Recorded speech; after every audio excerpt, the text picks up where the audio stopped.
as his vision continues to clear and his eyes are adjusting to the darkness, he realizes that no, he's looking at heads, and that's sort of when it hits him that these aren't people. There's something else.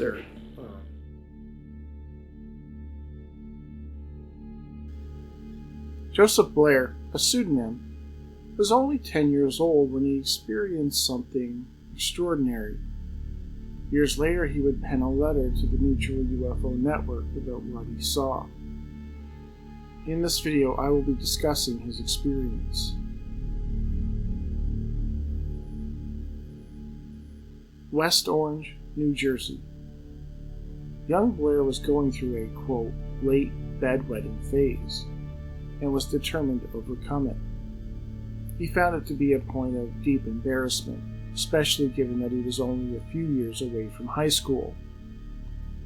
On the evening of November 5th, 1975, Blair was excited that he was finally starting to manage his problem. For the second or third time that night, he had awoken in time to use the bathroom. I remember being happy and proud that I caught it in time again, he noted. Before he could get out of bed, though, something stirring in the darkness of his room caught his attention. As my eyes creaked open slightly, I saw movement in the room. Blair claims that he was able to make out what he thought were children in his room, given their general size and stature. But these were not just any children. These ones had afros. For the record, an afro is a tightly curled, voluminous hairstyle that became fairly prominent in 70s black culture. Blair assumed that a couple of kids had somehow gotten into his room. Further, he suspected that their sneaky late-night visit was probably not friendly. As you can imagine, at this time my heart was pounding through my chest.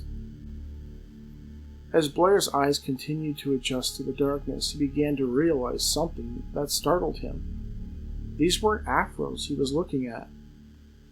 I was shocked to realize they weren't afros, but they were whole heads. I can't really express my thoughts of that instant realization when I saw who was really in the room at that time, other than how in a nanosecond I went from, there's no such thing as aliens, to, oh my god, they're real, to, what do they want? At that time, there was no such thing as grays or anything similar to what has been so defined into pop culture today. Blair acknowledged that he had a fairly large picture window in his room, and given that there was a harvest moon, he was afforded a fair amount of ambient room lighting. As his eyes adjusted, because of this minimal lighting, he was actually able to see them fairly clearly. In his bed next to him sleeping was his 5-year-old brother. He did not appear to be awake or aware of the situation at all. During this event, I was creaking my eyes open enough as to not be noticed.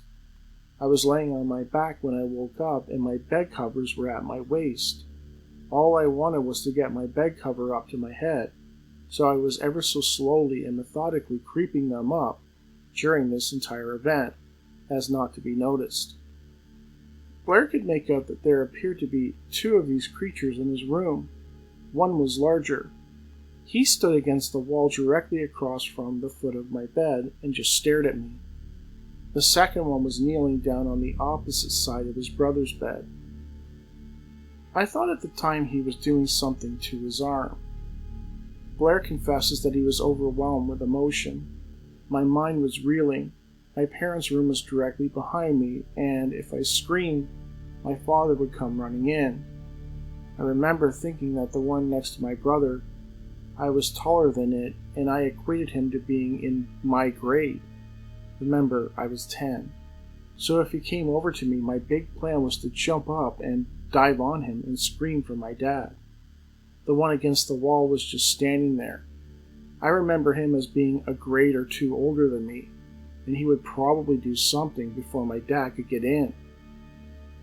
Numerous thoughts raced through Blair's mind, namely the idea that if he was actually able to grab and subdue one of these creatures, he would single-handedly solve the debate on whether or not E.T. exists. Sadly, his worry about what they were doing to his brother left him unable to muster up the courage to do anything. Suddenly it occurred to him that when they were done with his brother, he would probably be next. They can't put that needle in me, he thought to himself. This caused him to tear up, which only impeded his ability to see. Then, the one that was knelt next to my brother got up and came at me. Pure horror as my eyes were teared, and he rounded my brother's bed, and in one motion knelt down on his right knee, and in one motion opened his toolkit and kind of flipped and twisted his left wrist and reached in. At that very moment, I couldn't hold it any more, and thought, needle, and I made an audible pre-cry wail.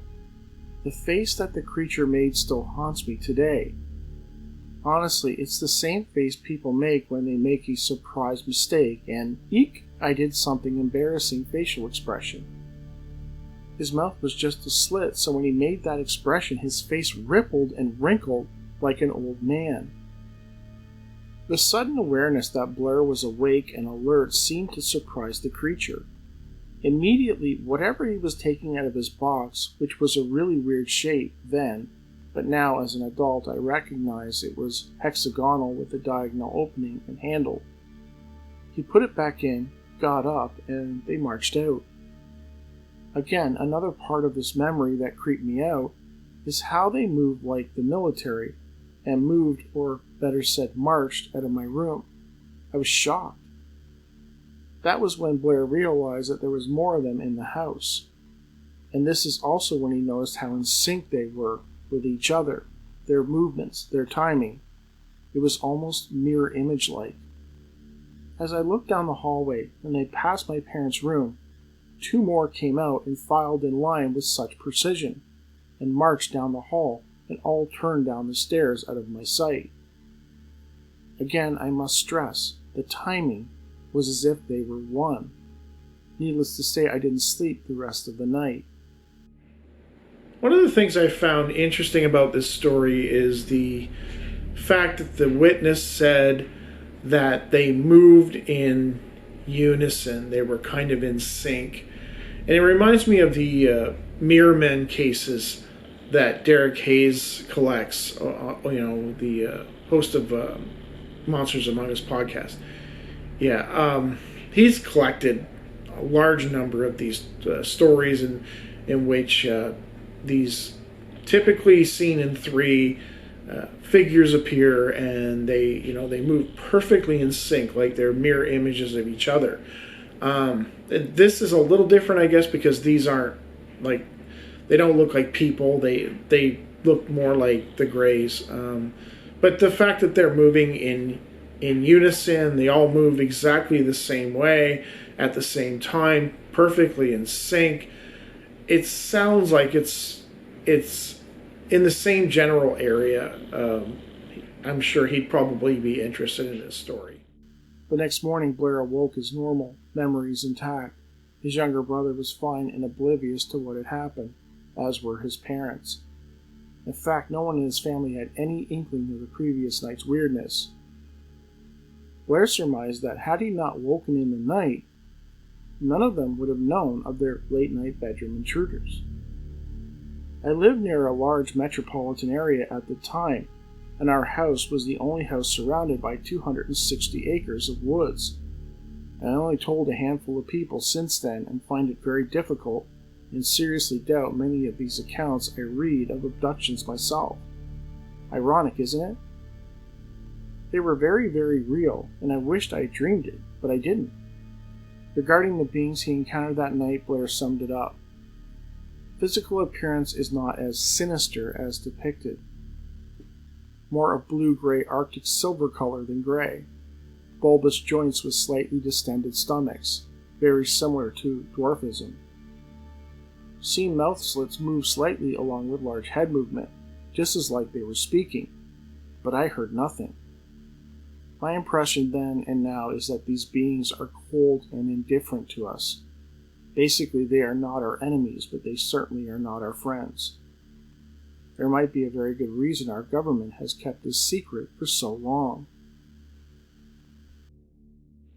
I just assume from reading so many of these cases and talking about them over the years that if you ever find yourself in the presence of an extraterrestrial, that there's a strong likelihood that entity is going to be inside your mind. That it's just a given. He's going to be probing your mind, looking through your thoughts, figuring out what you're doing. Probably like digging into your life history in those seconds that you encounter it.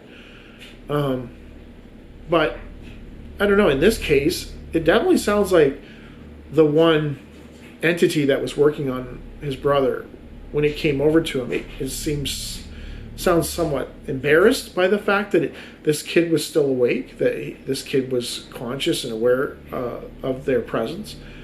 And I guess, it suggests that maybe they aren't always, in your mind, in our minds, I guess. That maybe they turn it on and off. But then on the other hand, why was the other one staring at this kid? Apparently that's all it was doing, was just standing against the wall, watching this kid. Was that one aware of it? And if he was, why didn't he alert the other one that, hey, this kid's awake, we got to wrap it up, or whatever they, I don't know. It's just weird. I thought it's interesting that he said that, the next day, he was talking to his family and he realized that they didn't have any idea that anything strange had taken place.